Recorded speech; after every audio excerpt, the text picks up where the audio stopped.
you guys are obviously like, on top of your game, which is why I invited you here to have this conversation with me, and for our ideaBOX viewers.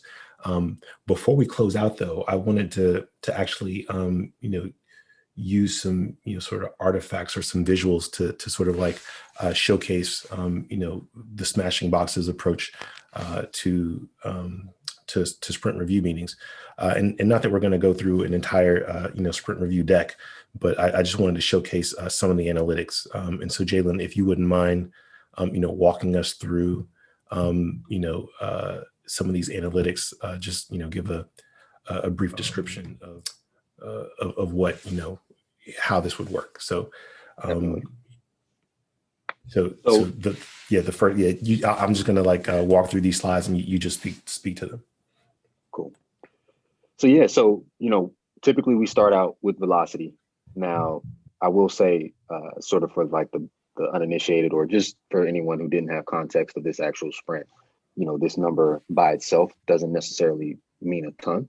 But later on, in this sort of section of our sprint review deck, we'll see, how this 42 points that we achieved in velocity this sprint compared to previous sprints. So typically when I speak to this, though, the team that I'm speaking to, kind of has a sense of how that compares, right? And so this is sort of like, again, the first slide to just establish what our productivity was during the sprint. Gotcha. Now, this is looking at the number of story points, not only that we completed, but we attempted and that we estimated. So this obviously falls right out of the velocity, but it takes a slightly deeper look at it. And so there are a couple of things that I like to highlight. The first thing that I typically go for is looking at the points completed versus the points attempted, simply because one, that tells us, how much of a workload we tried to achieve in the, at the outset of the sprint, but also just how precise we were in our estimation. So this is a number, that you want to see the delta decrease, from one sprint to the next, ideally. The next sort of thing that I'll point out here is the points not started, right? Because the first question that you should inherently ask when you see, 5 story points not started is, well, is there a blocker, right? And sometimes that is the case. And I may speak to that here, or I may, go deeper in a later section of our sprint review, but that is what that essentially depicts. And then, of course, we also have points in progress, which is probably the more ambiguous sort of tile here of the 4. But typically when I call this one out, it's usually to give a sense of, hey, we've had some stories or some tasks that are in progress, but maybe they, got all the way to QA, right? They got all the way to the point of being tested. And so they're close to being done, but technically they're still in progress. So that's kind of how I go through, this slide, looking at our story point analytics. If I bring you in here for a second, Victoria, if we were looking at this and the, I guess the points attempted, were lower than the points completed, what might that indicate? Yeah, I mean, if the points attempted is lower than what we ultimately completed, I mean, that's good news, because that just means that we started the sprint with a commitment and then we actually completed it ahead and we're able to work ahead and pull even more into the sprint. Right. So just kind of what is just in the backlog that is a priority that maybe is just sitting at the top, just barely didn't make it. And then the team is always welcome to, if they're ahead, continue working down that list as it is just pre-prioritized in this event. Now, what if the team consistently was in that situation? What would that indicate? That would indicate that we should add some more points next planning, because their velocity is increasing, and so they can actually take it more, commit to more. Yeah. No, I'll use some spades terminology. That would be sandbagging. The team is sandbagging. Right. All right. No, cool. All right. So, all right, Jalen, speak to this this slide.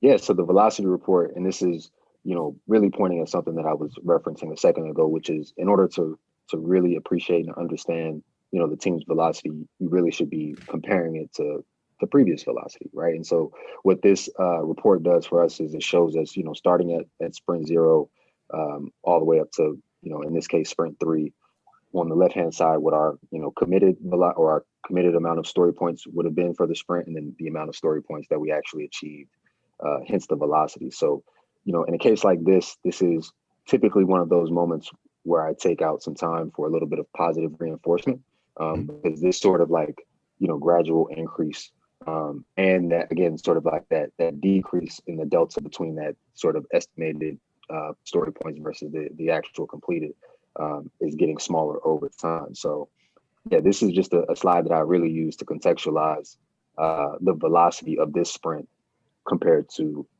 the velocity of previous sprints. Yeah, I think I'll point out here that some people, may look at this and say, well, wow, the commitment was so large, but the team failed to, like in, let's just say sprint 0, they failed to like hit the commitment. And then there was a significant delta in the second sprint as well. And from my perspective, that's a totally, sort of like short-sighted way of looking at this.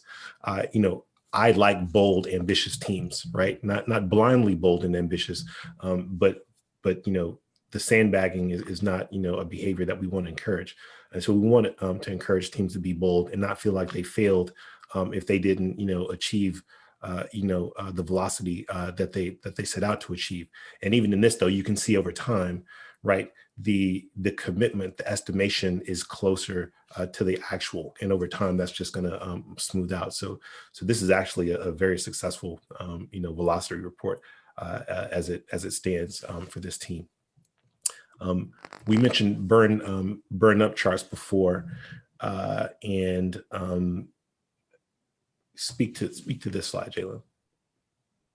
Yeah, so this is our burn chart for our stories, or for our story points, right? So this is also sort of looking at velocity in a slightly different way.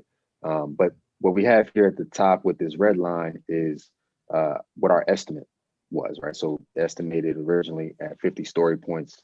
And then you'll see this sort of notch up here toward the end, which most likely indicates that for whatever reason there were some additional stories pulled into the sprint toward the end, which is not typical, but it can happen, given the right circumstance.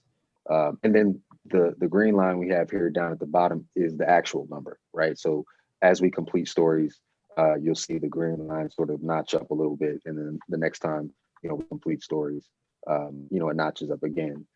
And then here, I will point out that looking at this chart specifically, we don't necessarily have the smoothest of sort of declines in terms of accomplishing the story points, which is not ideal, but it's something that we can definitely work through. Like Victoria said, all this is just, it gives us something to look at for our sprint retro, and that would just be a topic of discussion. How do we smooth out burn up? Well, this is a great example, I think, because this is the third sprint of a brand new team that was put together. And so obviously what this is indicating is that, on the last day of the sprint, like, many stories, were accepted or completed at the last day. And so over time, we would expect this to improve. So I think, it's a great example, as opposed to showing like some perfect, graph. Like this is like a real life situation. Let me move to the burn down chart. So, talk about this, from the perspective of how it, basically, represents a completely different perspective on what you just talked about in the burn up chart. That's right. So with our burn down chart, kind of like you were alluding to earlier, this is about sort of looking at it from the perspective of having this mountain of work or story points or features, that we're looking to gradually decrease over time. And so this chart here is essentially, through this red line, is showing us, what the total, again, estimated amount of story points were at the beginning. And then as we complete stories, it gradually reduces, what that number is. And of course, again, this looks a little funny, right? Because it's like, okay, well, how does it, actually go up at a certain point? But again, it goes back to the reality in this case, which was, we actually added some stories after the sprint had already begun. And so again, like you said, it's really speaking to sort of the same thing, but from a sort of an inverse perspective, to look at, again, how well we were able to progress throughout the sprint. Excellent. And the last chart is the cumulative flow diagram. If you could speak to that, what this means, how we use it, and so on. Right. So this is one of my favorite charts, I guess, within this sort of like collection of analytics. And it's because it allows us to take a sort of like a 10,000 foot view, if you will, just across all of the sprints, throughout the entire phase that we've been working. And so what you see here is, of course, several different colors that represent, different statuses of essentially the work that we have, to do. And so basically, of course, you'll see in the beginning, it's all purple, which means everything is to do. We only have cards written, but we haven't actually pushed anything into progress. And then, of course, the green on the other end of the spectrum is, things that are completed. And so what you want to see here is, gradually over time, this margin between sort of the I guess you would say the upward bound of the purple and the upward bound of your green section should be as close as possible. I mean, at the end, you want it all to be green effectively, which would represent, a completed set of stories and features. Yeah, something I always like to point out on this as well is if you look at the colors that are representing ready for QA, in QA, and PO review, is how small little slices those are. And I think that always really speaks to how quickly, if something is ready for QA, QA grabs it. Quick feedback. If it's ready for the product owner to review it, that's what PO review represents. The product owner looks at it and it either marks it as done or moves it back to in progress if there's something that needs to be addressed. So things don't just like hang out waiting for review for very long at all. Those quick feedback loops are shown again within the sprint. That's an excellent point, because if they were like, if those were fatter than what they are, that would indicate, performance inefficiencies, in the team. And so, that's very wise and sage, to point out. I think, for the uninitiated, at the very beginning of an engagement, this entire graph or this entire diagram would be purple. Everything would be, to do. And this represents basically the backlog of stories. And the reason why it isn't flat is because over time, we're always, we're fleshing out, user stories. We might have certain, non-granular stories that get broken up into like 3 or 4, separate stories at a granular level. And, people who are familiar with Agile and Scrum, if something gets pointed out as like a 30-point, 20-point story or something like that, you'll typically want to break those up into more bite-sized chunks. And so that's why that graph, or that's one of the reasons why the purple, isn't a flat line, but it sort of like increases over time. But that's exactly right. That's what you want to see. And at the very end, the green would overtake the purple at a release. So that's cool. All right, very sweet. Thank you, Jalen and Victoria, for walking the audience through that.